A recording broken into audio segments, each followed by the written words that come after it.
Ahmed xam naa ni xombal point ndax waxtu wi ñu cërale woon sax technicien mi ngi may signalé ne moom mën na sëkk waaye na ma may 2 minutes rek ñu mën a conclure ngir fi Ahmed jóge nii ñu mën fa taxaw ndax tey expliqué na ci biir xolam xalaatam ni jumaa ja politique moo fa ëpp ci wàllu cérémonie yooyu ñuy def que waxanteeg sëriñ bi ak jëfalanteeg sëriñ bi loolu nit ku nekk sañ na wax loolu mais loolu tamit ñun dañ ci lancé appel ñi nga xamante ni ñëw sekk jumaa ji xombal point net mi ngi leen di bàyyi xel ci yow ak dëkk bi ñu ñëw toog ñu waxtaan ak àdduna waxtaan ak xombal ndax lépp ak defar la amet ñu gis ni li nga jooytu noonu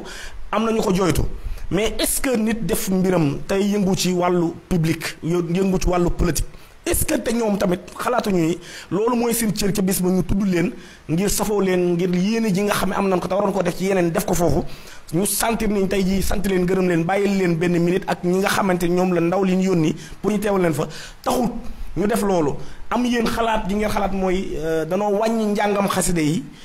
cëralee ñi nga xam ne ñooy am politique yi ab cër bu yaatu ci bis ba est-ce que loolu yéen naqariwu leen jàngkati xase est-ce que toogoon waxtaan gënu woon a yomb ngeen di toog di wax nii ci kii bi rek nii. maanaam dafa am loo xamante ni dama koo bëgg leeral. ak sant tam gaaw nag. waaw ak dëgg la ak sant. mënul ñàkk dama laa wax léegi ni la ku mën a jëf ci jumaa ji dan laa war a taxaw sant la ba yow nga jàjjuwaat nga amaat motivation say mbokk ña fa teew xam ni sant nan la. waaye dafa am santin woo xamante ni da ngay inciter nit ñi pour ñu ànd ak diw politiquement. mais Ahmed yow tamit nag loolu xam nga yaa ngi koy répété léegi yow est-ce que yow tamit doo dem nga dugg ci gestion bi nga toog di waxtaan ak ñoom dëgg. dama laa wax ni la xam nga dañuy def émission nga laaj ma sama xalaat xam li ma explique maam lii sama xalaat la xam nga baax li ma explique comme ni nga war a invité keneen mu laaj nga laaj ko xalaatam mu wax xalaatam. xam nga baal bi si léegi maanaam tey jii nii li ci ëpp solo jàpp naa li ci ëpp solo mooy ku koy dégg xam ni kii am na lu mu bëgg saa ngi dégg positivement am na lu mu bëgg moom loolu mu soppeeku donte loxoom xëy na maanaam jotewut foofa tey jii mën nañoo dem ba am naa yéene man ñoom seen réunion bi ñu bëgg def ma teewee ko ndax dafa am yu bëre yoo xamante ni. non yow faaw nga teewee ko ndax xaaral ma ñëw dafa am loo xamante ni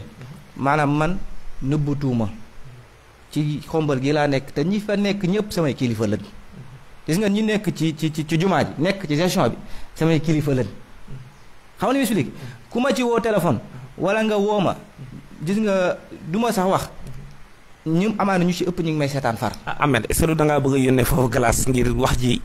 maanaam cër bi nga ci am ak naqar bi ak maanaam xalaat bi nga ci am wax ko muy dëgg taxul nga leen di carale noonu ab ay kilifa ak yooyu. xam nga man ku ma xam ni lu ma bëgg wax dama koy wax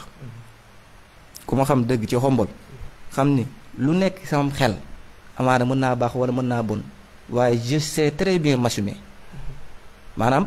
du ma jàkkaarloog nit mukk li ma ko bëgg wax du ma ko wax waaye ku ma xam ci xombol xam ni ku joxe cër laa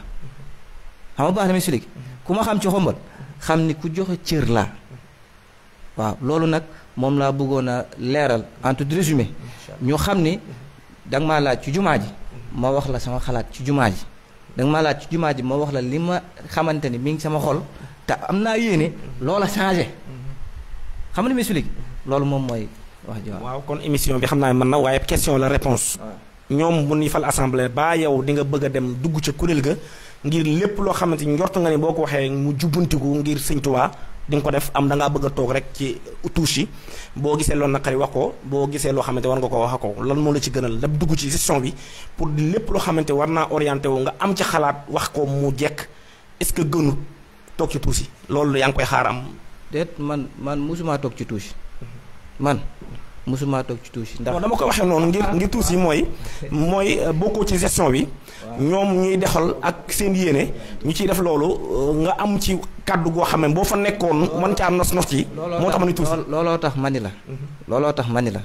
te am na jëmm ñu ma ko wax ñoo xamante ni ñoo seq xaside yi man leen man de am naa yéene seen réunion yi di ñëw bu ma ko yéegee ma teew ci ndax bu ko defee ma am lu bëri loo xamante ni dina leer ci sama xel xam li ma explique maanaam li tax man la man maa ngi ci biir jumaa ji ndax dama laa wax ni la jànkatu xasida la te wax dëgg fa neex yàlla ñooñu cëral nañ ma ndax ñoo bokk xasida yi xam nga baax na mi su léegi ndax bu yàggul rek bari na fa ay jànkatu xasida yu fa teew te moo de jox nañ ma jàng ak lu mu gàtt-gàtt xam ne mi su léegi xëy na nag jàngum xasida ak wàllum gestion jumaa ji leneen la da nga maa laaj ci sama xalaat ci ni ma liiree maanaam cérémonie officielle bi ma wax la ci ne la nangam de bu ci amoon loolu dana baax te nangam bu ci amut moom mooy gën xam nga baax na mi su léegi voilà waaw jërëjëf